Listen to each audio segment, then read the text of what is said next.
അകൃതകൃതാവായ നാട്ടുകാരെ ശ്രദ്ധിക്കുക, കലാപരിപാടികൾ തുടങ്ങാൻ ആരംഭിക്കാൻ.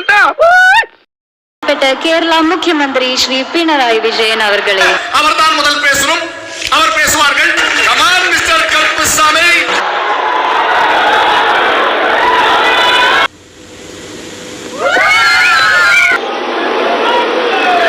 കേരളത്തിലെ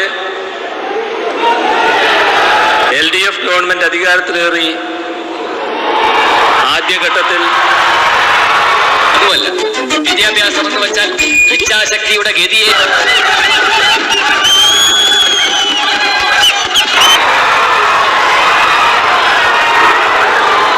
വെറുതെ ശബ്ദം ഉണ്ടാക്കാൻ കുറെ ആളുണ്ട് തോന്നുമല്ലേ?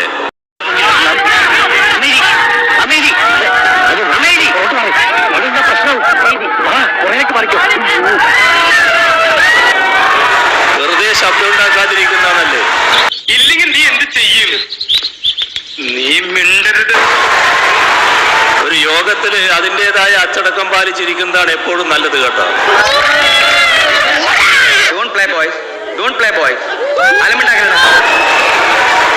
എന്ത് കാണിക്കാനുള്ള ഒരു വേദിയാണ് യോഗം എന്ന് കരുതരുത്.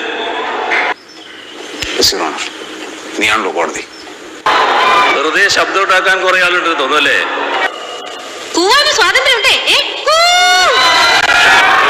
വെറുതെ ശബ്ദം ഉണ്ടാക്കാതിരിക്കുന്നതാണല്ലേ.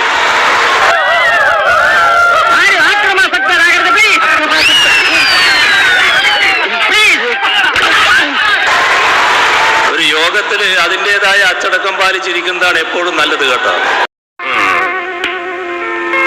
ഇതുകൊണ്ട് തീർന്നില്ല കേട്ടാ, ഇനി വന്നുണ്ട്. എന്ത് കാണിക്കാനുള്ള ഒരു വേദിയാണ് യോഗം എന്ന് കരുതരുത്. മിണ്ടാതിരിക്കട ചെറ്റ പട്ടി തെണ്ടികളെ. ഇനി ആ അമ്മയ്ക്ക് വിളിക്കൂട്ടോ. വെറുതെ ശബ്ദം ഉണ്ടാക്കാതിരിക്കുന്നതാണല്ലേ. എന്തിനാണോ ഭൂമി വിളിക്കുന്നത്? നിങ്ങളുടെ വല്ലവരും ചത്തോ അല്ലെങ്കിൽ ആരെങ്കിലും ഇവിടെ തുണിയിലാതെ വെക്കുന്നു? കുറെ നാളായി ഇത് തുടങ്ങിയിട്ട്. ഇന്നെനിക്ക് രണ്ടിലൊന്നും ചെയ്യണം. മേലിൽ ഇത് ആവർത്തിച്ചാൽ ഞാനിത് ഇടിച്ചു പൊളിച്ച് തീരിടും.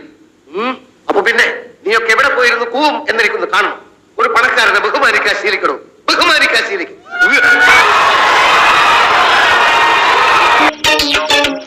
സാരില്ലടാ, നീ എവിടെ പരിപാടി അവതരിപ്പിച്ചാലും ഇത് തന്നെയാണല്ലോ നിന്റെ വിധി.